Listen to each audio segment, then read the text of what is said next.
On ne pourrait pas imaginer une Arlésienne à cheveux courts. C'est tout à fait impossible. Tout à fait impossible. L'Arlésienne se doit d'avoir les cheveux suffisamment longs pour pouvoir être coiffée. Là, je vais poser le crochet qui tient la totalité de la coiffure, en fait, qui est un des crochets les plus importants de la coiffe. La coiffure peut être adaptée à la personne, mais elle doit tenir compte du fait qu'ensuite viendront un certain nombre de parures qui, elles, sont préexistantes.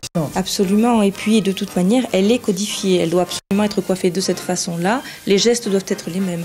Ensuite, c'est la position du cheveu sur la tête qui peut être légèrement adaptée un petit peu plus en arrière, un peu plus en avant. Tout dépend du visage, mais la coiffure elle-même est codifiée. Elle doit se porter comme ça et pas autrement.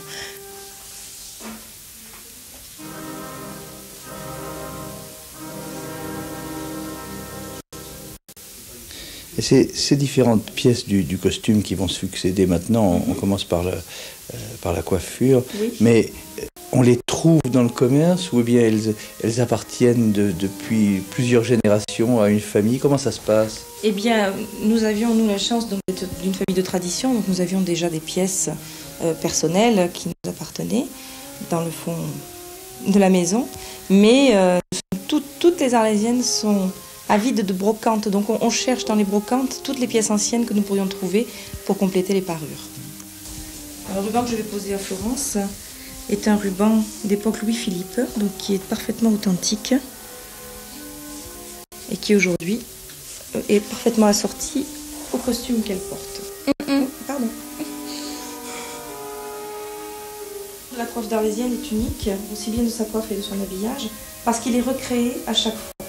Donc, extrêmement éphémère. Il est chaque fois nouveau, unique et différent. La femme a une place importante puisque au niveau d'Arles, c'est elle qui porte, on va dire, le plus beau costume. Les messieurs sont très bien habillés, mais ce qui fait la particularité d'Arles, c'est le costume que les femmes portent.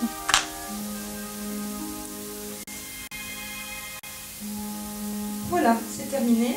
Allez, on va s'habiller. Monsieur Dissé, j'ai l'impression que c'est quand même un peu vous le responsable, le coupable de cette situation et de cette passion, non? Coupable, non, certainement pas. Mais bon, c'est la vie qui a voulu ça. Hein. Nous, on a toujours été trempés là-dedans. Et puis la fille a pris la suite. Hein. Mais c'était pas un but en soi, quoi. On n'a fait que de lui inculquer nos valeurs et notre façon de vivre notre pays et l'amour de nos traditions. Est-ce qu'elle a encore un sens, cette tradition? Oui, bien sûr, parce que bon, tout évolue.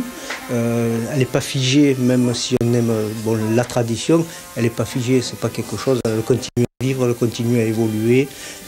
On n'est pas des rétrogrades, ça reste quand même dans la modernité. Donc on voit les jeunes filles qui ont 20 ans, mais qui sont des jeunes filles comme toutes les autres jeunes filles. Hein. Elles sortent en boîte, elles sont vivantes, elles sont dynamiques, mais bon, il y a cet amour du costume, cet amour de la tradition, qui sert peut-être à perpétuer la mémoire de nos ancêtres et une façon de vivre qui était à l'époque comme ça. Maintenant, tout le monde s'habille en jean, tout le monde s'habille différemment. Avant, chaque région avait son costume et chaque région avait son identité, son parler, sa culture et la façon de s'habiller aussi. Au moment où on va faire l'Europe, il faut quand même que chacun garde son identité. Vous êtes fier d'être arlésienne? Oui, très fier. Très très fier. Toutes les régions de France et à l'étranger, mais je suis fier d'être provençal et d'être camarguais et arlésien.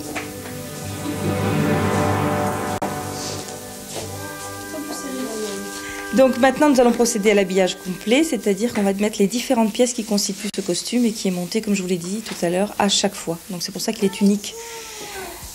On procède à la pose du devant d'estomac. Et tout ne tient qu'avec des épingles.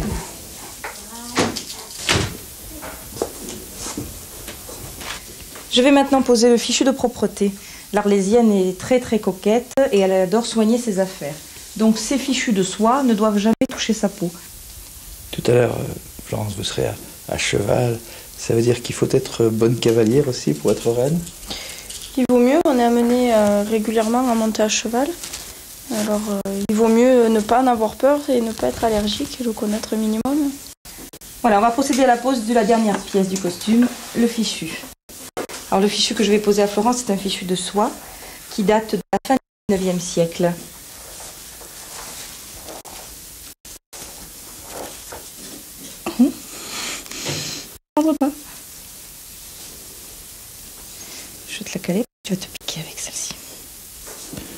pièces de vêtements, mais pas de bijoux.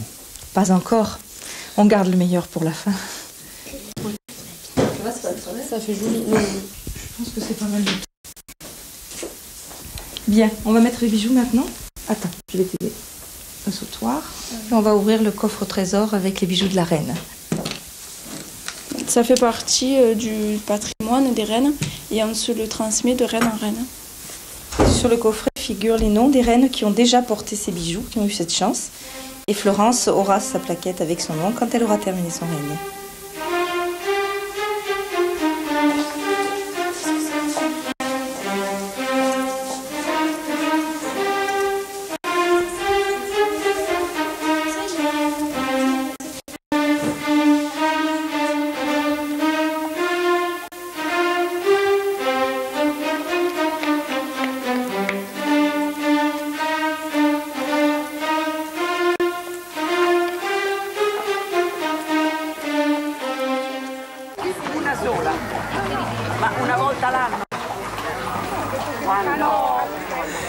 Florence disait tout à l'heure qu'on entendait beaucoup parler le japonais pendant l'été à Arles. Je dois dire qu'au printemps, c'est plutôt l'italien, car il y a des quantités d'Italiens, ils occupent pratiquement tout le terrain. Mais bien sûr, eux ne vont pas à cheval, ils se contentent d'être spectateurs.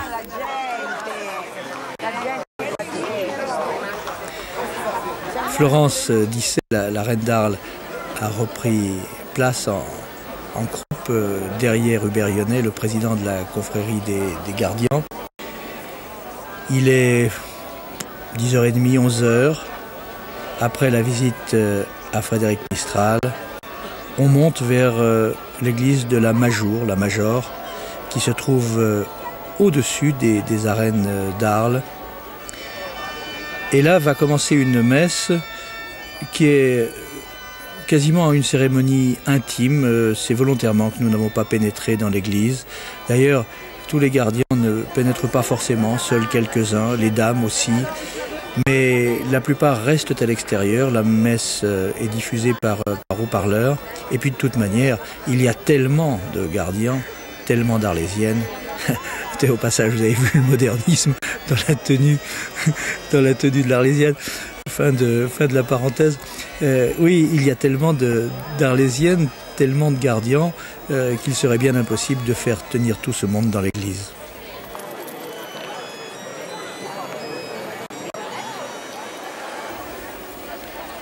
Regardez, voici la place entre les arènes et la Major. Une place bondée, et puis des chevaux qui attendent sagement qu'ils puissent l'après-midi retourner, j'allais dire jouer eux aussi dans les arènes, jouer avec les gardiens, être les fidèles soutiens de ces gardiens qui vont s'affronter dans des joutes amicales. Notez tout de même le nombre de chevaux, les tenues aussi, y compris de cette mioche, de cette gamine. Ça n'est pas comme le fait de se sentir footballeur une fois par an en achetant un t-shirt de Zidane. Ça veut dire que les gens possèdent des chevaux, possèdent des selles, et ça ne coûte pas rien, même si on n'est pas riche dans la région. Et puis ils possèdent aussi des tenues, des vêtements qui souvent viennent de leurs ancêtres et sont pieusement conservés en famille, ne serait-ce que pour la photo de famille.